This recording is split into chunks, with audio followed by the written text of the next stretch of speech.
മലപ്പുറം പെരിന്തൽമണ്ണയിൽ വോട്ട് സമ്പാദിച്ച കുട്ടിയെ ക്രൂരമായി മർദ്ദിച്ച കേസിൽ രണ്ടാനമ്മ പോലീസിൽ കീഴടങ്ങി.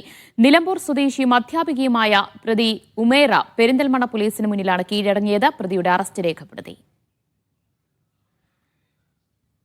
മുഹമ്മദ് ജംഷീർ വിവരങ്ങൾ നൽകും. ജംഷീർ, എപ്പോഴാണ് ഈ കുട്ടിയുടെ രണ്ടാനമ്മ കീഴടങ്ങിയത്?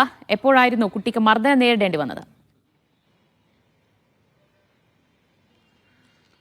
ദിവ്യ, ഇന്ന് രാവിലെയോട് കൂടിയാണ് രണ്ടാനമ്മ ഉമൈറ പെരിന്തൽമണ്ണ പോലീസിൽ കീഴടങ്ങിയത്. അതായത് ഈ കുട്ടിയുടെ മാതാവ് പെരിന്തൽമണ്ണ മുള്ളിയാക്കുറിശി സ്വദേശിയായ യുവതി. ഇവർ ഈ സ്കൂളിലെ അധ്യാപികയായിരുന്നു. പെരിന്തൽമണ്ണയിൽ തന്നെയുള്ള എരുവിമംഗലം AMVP സ്കൂളിലെ അധ്യാപികയായിരുന്നു കുട്ടിയുടെ മാതാവ്. ഇവിടെ ജോലി ചെയ്തുകൊണ്ടിരിക്കുകയാണ്. 2020 ഒക്ടോബറിനാണ് ഇവർ ക്യാൻസർ സംബന്ധമായ അസുഖത്തെ തുടർന്ന് മരണപ്പെടുന്നതും തൊട്ടടുത്ത മാസമാണ് ഈ കുട്ടിയുടെ പിതാവ് ഉമൈറ എന്ന ഈ യുവതിയെ വിവാഹം കഴിക്കുന്നതും. പിന്നീട് ഈ മരണപ്പെട്ട കുട്ടിയുടെ മാതാവ് ജോലി ചെയ്ത അതേ സ്കൂളിൽ അതേ പോസ്റ്റിൽ ഉമൈറ ജോലിക്ക് കയറുകയും ചെയ്തിരുന്നു.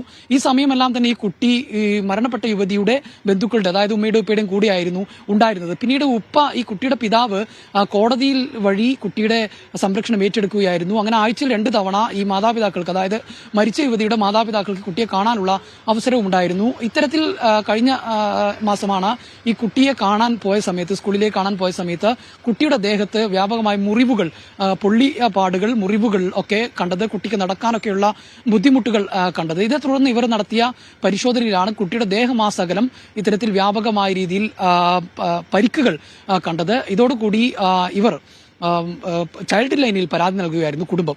ഈ കുടുംബം നൽകിയ പരാതിയുടെ അടിസ്ഥാനത്തിൽ ചൈൽഡ് ലൈൻ റിപ്പോർട്ടിന്റെ അടിസ്ഥാനത്തിലാണ് ഈ മാസം 2-ന് പെരിന്തൽമണ്ണ പോലീസ് യുവതിക്കെതിരെ കേസ് രജിസ്റ്റർ ചെയ്തത്. ജാമ്യമില്ലാ വകുപ്പ് പ്രകാരം കേസ് രജിസ്റ്റർ ചെയ്യുകയായിരുന്നു എന്നുള്ളതാണ്. മാത്രമല്ല, ഈ യുവതിയുടെ മരണപ്പെട്ട യുവതിയുടെ ബന്ധുക്കൾ പറയുന്നത് ഈ കുട്ടിയെ മുറിവുകൾ കണ്ട അന്ന് തന്നെ ഈ വിവരം ഈ ഭർത്താവിന്റെ ബന്ധുവീട്ടുകാരെ അറിയിക്കുകയും ഈ ബന്ധുവീട്ടുകാർ ഉമേറയെ ചോദ്യം ചെയ്തപ്പോൾ അത് തെറ്റ് സമ്മതിക്കുകയും ചെയ്തു എന്നുള്ളതായിരുന്നു. കേസ് രജിസ്റ്റർ ചെയ്ത അന്ന് മുതൽ തന്നെ യുവതി ഒളിവിലായിരുന്നു എന്നാണ് പോലീസ് പറഞ്ഞിരുന്നത്. അതിനുശേഷമാണ് ഇപ്പോൾ യുവതി പോലീസ് സ്റ്റേഷനിൽ കീഴടങ്ങിയിരിക്കുകയും യുവതിയുടെ അറസ്റ്റ് രേഖപ്പെടുത്തുകയും പെരിന്തൽമണ്ണയിലായിരുന്നു ആ ക്രൂരമർദ്ദനമുണ്ടായത്. വോട്ട് സമ്പാദിച്ച കുട്ടിയെ രണ്ടാനമ്മ അതിക്രൂരമായി മർദ്ദിക്കുകയായിരുന്നു. അതിന് പിന്നാലെയാണ് ഇപ്പോൾ പരാതി ലഭിച്ചതിന് പിന്നാലെ രണ്ടാനമ്മ പോലീസിൽ കീഴടങ്ങിയിരിക്കുന്നത്. വിവരങ്ങളാണ് ജംഷീർ കുടുങ്ങി നൽകിയത്.